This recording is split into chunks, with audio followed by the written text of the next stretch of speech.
Hello friends, இன்றைக்கி நம்ம சேனலில் என்ன பார்க்க போகிறோன்னா சிக்கன் மண்டி எப்படி செய்யுதுன்னு பார்க்க போகிறோம். வாங்க வீடியோக்குள்ளே போகலாம். ஒரு குக்கரை எடுத்துகிட்டு அந்த குக்கரில் எண்ணெயும் நெய்யும் ஊற்றிக்கலாம். அதுக்கப்புறம் ஸ்பைசஸ் ஆட் பண்ணிக்கலாம். நீளமாக கட் பண்ணி வச்ச வெங்காயம் போட்டுக்கலாம். 4 பச்சை மிளகாய் போட்டு நல்லா வதக்கி எடுத்துக்கலாம். சிக்கன் மண்டிக்கு தக்காளி போட மாட்டாங்க, அதனால் நம்ம வெங்காயம் மட்டும் தான் போட்டு இன்றைக்கி செய்ய போகிறோம்.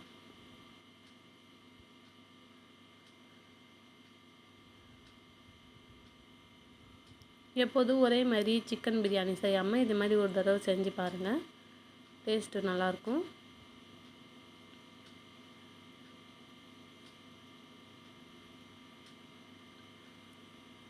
நல்லா வெங்காயம் நல்லா ப்ரௌனாக வதங்கினதுக்கப்புறம் இஞ்சி பூண்டு பேஸ்ட்டு போட்டுக்கலாம்.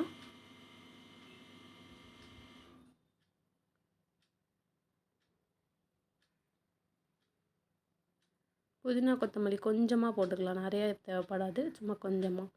அதுக்கப்புறம் நம்ம மந்தி மசாலா ஆட் பண்ணுவோம். அதுக்கு ஒரு ஸ்பூன் மல்லி, ஒரு ஸ்பூன் ஜீரகம், ஒரு ஸ்பூன் மிளகு, பட்டை, கிராம்பு, ஏலக்காய் எல்லாத்தையும் நல்லா ஒரு ட்ரை ரோஸ்ட் பண்ணிவிட்டு மிக்சியில் போட்டு அரைச்சிக்கலாம். அது கூட ஒரு ட்ரை லெமன் போட்டுக்கோங்க, கடைகளில் கேட்டாலே கிடைக்கும். எல்லாத்தையும் ட்ரை ரோஸ்ட் பண்ணிட்டு வதக்கிட்டு அந்த மசாலா ஒரு ஸ்பூன் போட்டுக்கலாம். இதுதான் இந்த மசாலாவோட சீக்ரெட். வேறு எதுவும் ஆட் பண்ண போகிறதில்ல. கொஞ்சமாக மஞ்சத்தூள், கொஞ்சமாக காஞ்ச மிளகாத்தூள் போட்டுட்டு நம்ம கட் பண்ணி வச்சுருந்தா சிக்கனை உள்ளே போட்டுக்கலாம்.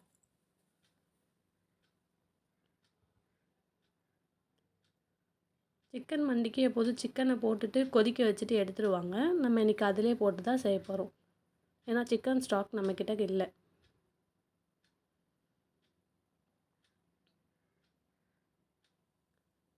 இந்த வதக்குறதுலேயும் ஒரு ட்ரை லெமன் போட்டுக்கோங்க.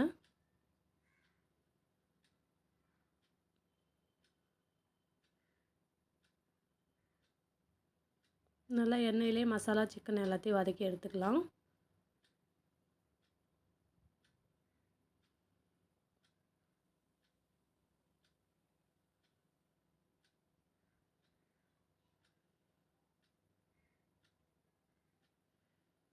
இன்னும் நம்ம சேனலை சப்ஸ்கிரைப் பண்ணாதவங்க, வீடியோ பார்த்துட்ருக்கவங்க உடனே போய் சப்ஸ்கிரைப் பண்ணுங்கள். மறக்காமல் உங்கள் ஃப்ரெண்ட்ஸ் அண்ட் ஃபேமிலிக்கு ஷேர் பண்ணுங்கள்.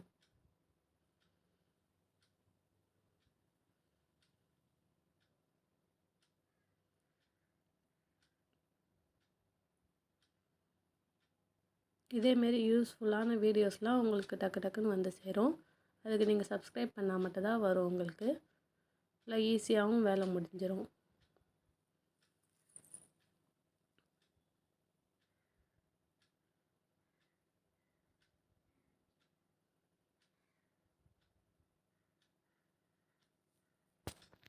நம்ம தண்ணி ஆட் பண்ணிக்கலாம். அரிசி எவ்வளோ எடுக்கிறோமோ அதுக்கு தகுந்த மாதிரி நம்ம தண்ணி ஊற்றி நல்லா கொதிக்க வச்சுக்கலாம். தேவையான அளவு உப்பு போட்டுக்கலாம் தண்ணியில்.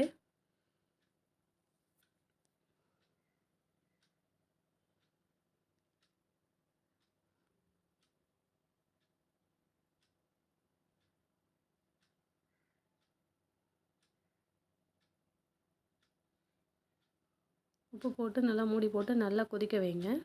நல்லா கொதிக்க தான் சிக்கன்லேருந்து அந்த டேஸ்ட்டெல்லாம் தண்ணியில் இறங்கும். அப்போ தான் சாப்பாடு சாப்பிட்றதுக்கு நல்லா சூப்பராக இருக்கும்.